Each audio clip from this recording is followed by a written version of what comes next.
하나님의 의를 거저받는 구원 소식입니다. 복음은 회개하지 않는 죄인들을 향해 강한 경고이기도 합니다. 복음은 모든 사람의 죄인임을 선고합니다. 복음은 예수님이 하나님과 화목할 수 있는 유일한 방안이라고 말합니다. 복음은 신자들이 결코 정죄가 없으며 그 구원은 영원하다고 선언합니다. 복음은 사나 죽으나 대속주를 위하여 살아가야 된다고 역설합니다. 자, 여기 주목해 보세요. 로마서 14장 8절로 9절 읽습니다. 우리가 살아도 주를 위하여 살고, 여기 우리는 믿는 사람이에요. 네. 살아도 주를 위하여 살고 죽어도 주를 위하여 죽나니 그러므로 사나 죽으나 우리가 주의 것이로다. 이를 위하여 뭘 위해서? 주님의 것이고, 죽으나 사나 주님의 것이고 주님으로 사는 그런 사람이 되게 하기 위해서 그리스도께서 죽었다가 다시 살으셨다. 예수님의 죽으시고 부활을 얘기하나요? 이 구절에서 죽으시고 부활하신 이유가 뭘 얘기를 하고 있어요? 사나 죽으나 주님을 위해서 살게 하려고. 다른 구절에서는 죄 용서를 위해서, 죄 때문에 죄를 없애주시려고, 해결해 주시려고 죽으시고 부활하셨다고 되어 있는 구절이 있죠. 근데 이 구절에서는요, 주제권에 대한 얘기예요. 죽으시고 부활하신 이유가. 그러니까 우리가 복음 전할 때 예수님의 주되심을 전해야 되겠어요, 안 되겠어요?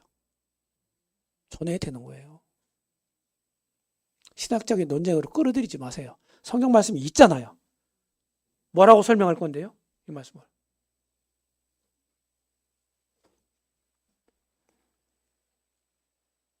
구원 관련 용어들이 이런 게 있습니다. 칭의, 구속, 사죄, 죄사함이죠. 화목, 양자, 이런 것들이 있어요. 칭의는 석방됐다. 이제 죄로부터 법정 피고였던 사람이 석방됐다, 해방됐다 하는 뜻이고, 구속이란 말은 매임받은, 죄의 매임을 받은 사람이었는데, 죄의 노예였는데 여기에서 정당한 값을 지불하고 사냈다. 여기 속자는 살 속자예요. 구자는 구원할 구자예요. 값을 지불하고 사내서 구원했다는 뜻이에요. 구속이란 말이. 사죄, 부채 청산이죠. 죄의 빚을 가지고 있는 사람인데, 화목은 뭡니까? 원수였잖아요, 하나님과. 그래서 화목된 사람은 하나님과 화평을 이룰 수 있는 사람이 됐어요. 양자는 뭡니까? 양자제도 아시죠? 양자제도. 우리를 어떻게 합니까? 하나님이 양자로 삼으신 거예요. 입양하신 거예요, 입양. 자, 가족이 되는 방법 3가지가 있어요. 가족이 되는 방법 3가지. 이 땅에서도, 저기에서도, 천국에서도. 자, 이 땅에서 우리 부모님의 가족이 어떻게 됐나요? 우리 가문의 가족이 어떻게 됐어요? 그 가문에 태어났어. 혈통적으로. 맞죠? 2번째. 우리 자매님, 우리 형제님 가문의 일원이 됐죠? 어떻게 해서 됐어요? 결혼해서. 또 하나, 입양. 또 방법이 또 있나요? 없어. 3가지밖에. 영적인 세계도 이 3가지를 다 얘기하고 있어. 중생이란 말이 출생이죠. 맞죠? 또 우리를 어떻게 했어요? 아까 중매라고 그랬죠? 전도를? 예수님은 신랑이고 믿는 사람들은 그분의 신부다. 이렇게 얘기했잖아요, 성경에. 맞아요? 결혼 문제로 얘기했어요. 또 하나, 여기 양자된 거 얘기하잖아요. 양자. 하나님 자녀로 어떻게 돼요? 로마서 8장에 보면 양자 됐다. 양자가 된 거예요. 아들이 된 거예요. 양자 됐으면 어떻게 됩니까? 하나님 가족의 일원이 된 거고, 상속권을 가지고 있는 사람이 된 거예요. 상속권. 그래서 그리스도와 함께한 상속자다. 이렇게 성경이 표현하고 있는 겁니다. 믿는 사람들이. 자, 또 지나갑니다. 고린도 전후서 말하는 복음을 보겠습니다.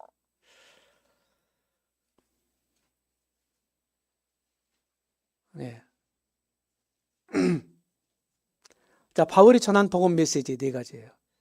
고린도 전서 후서를 보게 되면 고린도 교회는요, 바울이 2차 전도여행 때, 자, 아가야 쪽에, 자 남쪽, 지금 그리스의 저 남쪽, 거기를 아가야 지방이라고 그랬어요. 자, 위에를 마게도냐 지방이라고 그랬어요. 성경적 용어예요. 아셨죠? 역사적인 사실입니다, 이거는. 근데 아가야 쪽의 중심 도시였던 고린도라는 도시가 있었다고요. 네. 여기는 항구가 그 당시에도 2개나 있었어요. 2개. 동항, 서항이 있었어요. 그러니까 그때는 비행기가 없었으니까, 육로, 해로밖에 없잖아요. 교통수단이. 그러니까 많은 무역상들이 항만 2개를 가지는 고린도 항에 들렀다 가는 거예요. 들렀다. 거기에서 바울이 가서 1년 6개월을 유하면서 복음을 전해서 교회가 세워졌어요. 이게 사도행전 18장에 나오는 얘기입니다. 아셨죠? 근데 거기에 이제 그 교회에 편지를 2개를 썼어요. 2개가 남아있죠. 학자들은 뭐 3개는 될 거다 이렇게 얘기를 해요. 이제 이 편지를 쭉 보면 이제 그런 뉘앙스가 있어요. 근데 우리 성경에는 전서 후서 두 권 있잖아요. 2개. 그 2권의 서신을 보게 되면은 내가 너희에게 전했다. 바울이 고린도 성도들 너희들에게 전했다 하는 표현이 I preached you 뭐뭐뭐. 여기에 이제 직접 목적어가 여기 뒤에 있겠죠. 그죠? 뭘, 누구에게, 너에게, 너희들에게 전했다 하는 거예요. 고린도전서 1장 23절에 보게 되면은 십자가에 못 박힌 그리스도를 전했다. 이런 표현이 나와요. 예수님 죽으심에 대한 얘기죠? 그 다음에 고린도전서 15장 4절에 보게 되면 이는 성령대로 우리 주를 위해 죽으시고 이것만 얘기한 게 아니고 죽음만 얘기한 게 아니고 장사 드셨다가 3일 만에 성경대로 사흘 만에 다시 살아나서 그랬거든요. 부활 얘기했어요. 부활. 그렇죠? 맞죠? 죽음과 부활. 이 2가지가 복음의 핵심이다 말씀드렸어요. 너희가 이것을 믿고 이 가운데 굳게 서면 이로 말미암아 너희가 구원을 얻으리라 그랬어요. 1절, 2절 읽어보면. 3절부터 이제 그 복음 내용을 얘기하고 있는 거예요. 3절, 4절에서. 이렇게 얘기했고, 예수님 죽으심을 전했고, 부활하심도 전했다. 그랬죠? 그 다음 고린도 후서에 보게 되면요. 또 전했다는 말이 2번 나와요. 자, 1장 19절에 보면, 너희 가운데 전파된 하나님의 아들 예수 그리스도. 영어로는 sonship이에요. sonship. 자, 4장 5절에는 우리가 오직 그리스도 예수의 주되신 것을 전파했다. 이렇게 얘기해요. 주되신 것과 우리가 너희의 종된 것을 전파하라 이렇게 표현이 되거든요. 주되신 것을 전파했다는 거예요. 로드십이에요. 예수님이 하나님 아들이고 예수님이 주님이 되신다. 이걸 전했다는 거예요. 죽으심과 부활만 전한 게 아니고 다른 것도 전했다는 거예요. 그래서 이 4가지 바울이 고린도 교회에 전했던 이 4가지 복음 핵심 4가지가 있다는 거예요. 이거를 존 메가더 목사님이 그분의 책에서 밝혔어요. 이 내용을 제가 CTI에서 공부할 때 어떤 호주에 있는 그 강사 형제님이 오셔갖고 이 얘기를 하셨어요. 가르쳤어요. 그게 탁 임팩트가 탁 들어왔어요. 그래서 복음 핵심 4가지 아니면 복음의 기둥, 4기둥 이렇게 얘기를 합니다. 제가 이런 설명을 드려요. 이런 설명을. 믿음으로 예수님이 내 안에 거하실 처소를 우리가 져야 돼. 믿음으로. 그렇죠? 집을 지려면 어떻게 돼요? 적어도 살 수 있는 공간이 있어야 되잖아요. 집 짓는 거. 그죠? 그럼 기둥이 몇 개야 돼요? 적어도 한 4개는 돼야 되겠죠? 뭐 3개 해도 되겠죠? 되기야. 공간이 생기죠. 근데 모양새가 좀 그렇죠? 4개는 돼야 반듯한 네모난 공간이 확보된단 말이에요. 믿음으로 내 기둥을 잘 세워서 복음의 내 기둥을 딱 믿음으로 세워서 이 안에 예수님을 모시는 거예요. 자, 이 설명이 이해가 되시죠? 그래서 전파한 내용 죽으신 그리스도 전했어요. 세상의 어떤 현자도 스스로 참된 구원의 길을 찾지 못했어요. 여기 21절에 이 세상이 자기 지혜로 하나님을 알지 못한다. 이렇게 표현하고 있습니다. 바울이. 하나님의 특별 계시를 받은 유대인들은 표적을 구했다고 그랬어요. 헬라인들은 지혜를 구했고. 근데 결국 그 표적을 행하신 그리스도를 배척해서 죽였잖아요. 유대인들에게는 꺼리끼는 거다. 예수님이. 그죠? 그 다음에 하나님의 특별 계시가 없는 이방인들은 자기 생각을 형성하고 가공된 신을 만들어 숭배했다는 거예요. 헬라인은 지혜를 찾으나 이방인들에게는 미련한 것이로되. 이런 표현을 써요. 자, 그리스도인은 하나님의 능력이요 지혜인 오직 그리스도만을 전합니다. 그리스도는 하나님의 능력이요 하나님의 지혜다. 이렇게 1장 24절에서 말씀합니다. 죽으신 예수님을, 십자가 못 박히신 예수님을 전했어요. 바울이. 자, 뿐만 아니라 부활하신 예수님을 전했습니다. 이 고린도전서 15장 1절. 이 부활장이잖아요. 5절에 보면 쭉 이렇게 얘기를 해요. 내가 너에게 전한 복음을 너에게 알게 한다. 근데 리마인드를 시키는 거예요. 지금 바울이 전했던 복음을. 이는 그랬어요. 이는. 그 내용이 뭐냐 이거죠. 이 이후에. 너희가 받은 거고 그 가운데 섰다. 이게 무슨 말이에요? 너희들이 내가 전한 이 복음을 너희들이 그것을 받고 받았다는 말은 뭐예요? 무슨 말이에요? 받았다. 리시브했다. 어셉트했다. 이 말이 무슨 말이에요? 믿었다는 뜻이거든요. 믿었다. 내가 전한 복음을 너희들이 믿었지 않느냐. 그리고 그 가운데 선 거 아니냐. 너희들이. 이렇게 얘기를 하는 거예요. 너희가 만일 내가 전한 그 말을 굳게 지키고 헛되이 믿지 아니하였으면 그로 말미암아 구원을 받으리라 그랬잖아요. 그렇죠? 이 복음으로 구원 받는 거잖아요. 그래서 3절부터 그 전한 내용을 얘기하고 있는 거예요. 성경대로 3일 만에 살아나서. 자, 바울은 자신이 고린도인들에게 전한 복음을 상기시켰습니다. 바울은 자신이 그리스도로부터 받은 계시, 즉 복음을 말했습니다. 내가 받은 것을 먼저 너에게 전했다. 받았다 그랬어요. 내가 받은 거. 갈라디아서 1장에 보게 되면은 이 복음이 하나님의 계시를 통해서 내가 받았다는 거예요. 누구에게 받은 것도 아니고 가르침 받은 것도 아니다. 예수 그리스도의 계시로 말미암은 거다.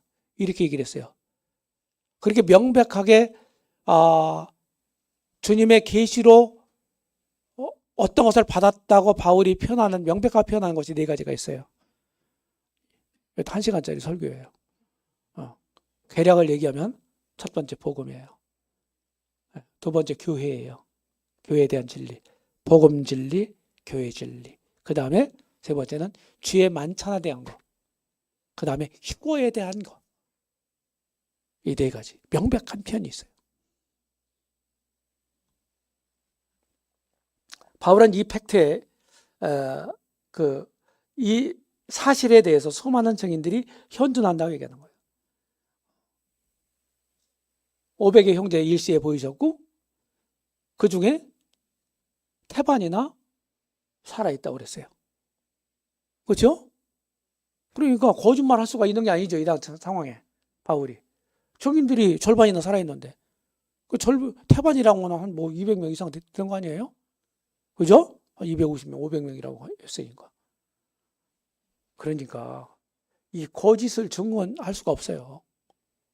사실을 얘기한 거예요. 바울이. 자, 그 다음에 세 번째는 성자이신 그리스도, 하나님의 아들이신 예수 그리스도에 대해서. 여기 보면은 너희 가운데 전파된, 여기도 오타가 있네요. 예수 그리스도는 예라 아니로 함이 되지 아니하였다. 그랬어요. 바울은 신실하던 하나님의 말씀을 전하였으므로 자신이 전파한 내용은 참되다. 미쁘시다. 그리고 예라고 하는, 예스라고 하는 말이 무슨 말이에요? 너에게 한 말이 예하고 아니라 함이 없는다. 이게 무슨 말이에요? 진실이라는 뜻이거든요. 참이다. 내가 너에게 말한 말이, 한 말이. 이런 뜻이잖아요. 그 다음에 너희 가운데 전파된 하나님의 아들 예수 그리스도는 예하고 아니라 함이 되지 아니었다. 그에는 예만 된다. 이런 얘기를 했거든요. 하나님의 약속은 언제든지 얼마든지 그리스도 안에서 예만 되니 그로 말미암아 우리가 아멘하여 하나님께 영광을 돌리게 했다. 바울은 예수님이 하나님의 아들이라고 전했고 그것은 진실로 드러났다고 얘기하고 있어요.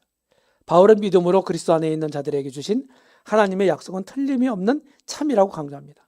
하나님의 약속은 얼마든지 그리스도 안에서 예만 된다. 아니라며 될 가능성을 완전히 차단시킨 표현이에요. 우리가 예수님 안에 있는 사람이 믿는 사람이라고 그랬죠, 우리가. 그죠? 그러면 예수님 안에서 하나님의 약속은요, 언제나 참이에요. 반드시 이루어지는 팩트예요. 믿는 사람에게 수많은 약속을 주셨죠. 바울은 그리스도를 믿는 사람들이 하나님께 영광을 돌리게 된다고 말합니다. 믿는 사람들이 하나님께 영광을 돌리죠. 그렇죠? 이것이 창조 목적이기도 하지만 구속의 목적이기도 해요. 창조 목적과 구속 목적은 같습니다. 네 번째, 주님이신 그리스도를 전했다는 거예요. 고린도후서 4장 5절에 보면, 여기 보면 우리는 우리를 전파하는 게 아니고 오직 그리스도 예수의 주 되신 것을 전파했다. 이렇게 얘기를 해요. 그래서 예수 우리가 단순한 인간이 아닌 하나님의 유형적 형상, 즉 하나님이시다. 네. 그리스도는 하나님의 형상이라는 말이 나오잖아요. 그리고 바울은 그리스도 예수의 주 되신 것, 즉 예수님이 주권자이심을 전파했어요. 바울은 자신이 예수님을 주님으로 모시고 섬기는 사람으로서 예수님의 종답게 그 주님을 위해서 사람들을 섬겼습니다. 또 예수를 위하여 우리가 너희의 종된 것을 전파합니다. 종은 섬기는 사람이잖아요. 그죠? 섬김 받는 사람이 아니라.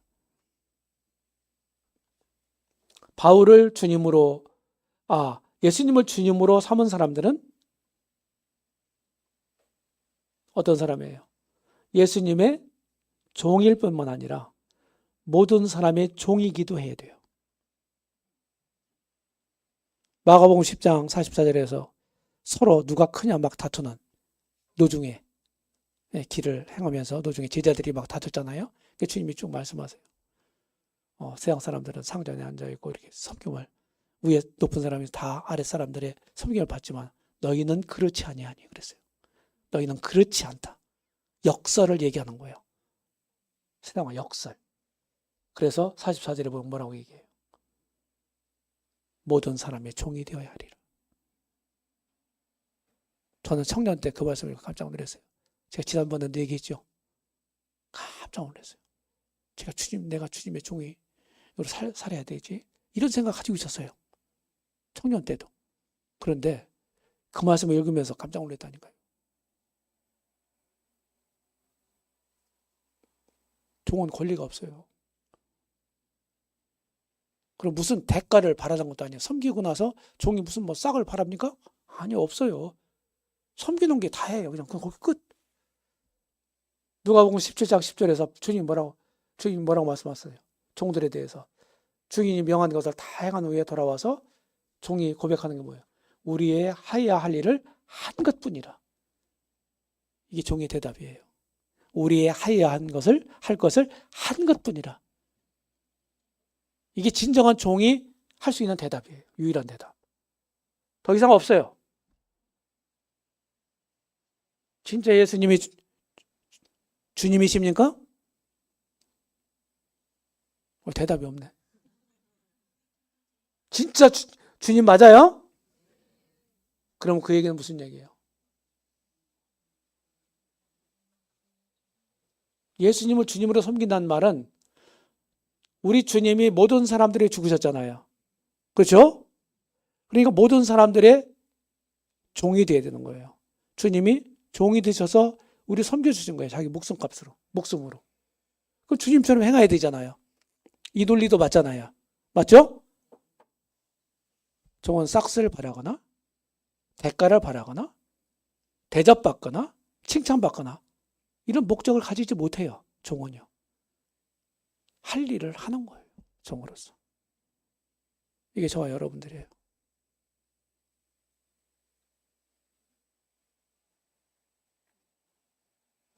이 복음을 얘기하고 있습니다. 우리는. 복음을. 이 복음 안에 우리가 딱 들어가면요. 우리는 단순해지고 명료해지고 순수해져요. 따지지 마세요. 따지지 말라고요. 어떻게 하면 내가 이득이 될까?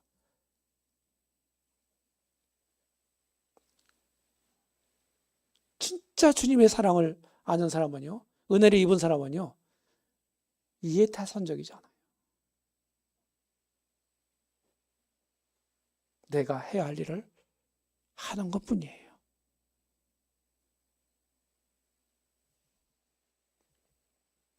제가 이렇게 정리했습니다. 하나님의 아들이 히브리서 1장 12절 2절 인용했죠? 2절 히브리 1장 2절 모든 세계를 지으신 분이에요. 그 아들로 말씀하셨다. 옛적의 모든 선지자를 통해서 말씀하신 하나님이 그 아들을 통해서 마지막 날에 말씀하셨다. 그러고서 이 아들이 모든 세계를 지으셨다. 이렇게 얘기를 하고 있거든요. 히브리서 1장 1절 2절 얘기해요. 주권자잖아요. 모든 세계를 지으신 창조주 하나님이니까. 이분이 사람이 되셔가지고 십자가에서 피 흘려 죽으셨다니까요? 누구를 위해서? 우리라고 하지 마요. 나라고 하세요. 나. 가슴을 치면서. 그 다음에 부활하셨죠? 여기 희망이 있는 거예요. 진짜 죽기만 하고 마셨다면요. 진짜 부활하지 않았다면요. 우리 예수님은 잘 믿어도 헛거라고. 헛것이다. 너희들 여전히 죄 가운데 있을 것이다. 세상에서 가장 불쌍한 사람일 거다. 바울이 이렇게 고린도전서 15장에서 얘기하고 있습니다. 다 아시죠? 부활하셨어요. 이분이 누구예요? 우리가 어떻게 대접하며 살아야 돼요? 주님으로. 진정한 주님으로. 이게 보통 용어가 아니라 그랬죠.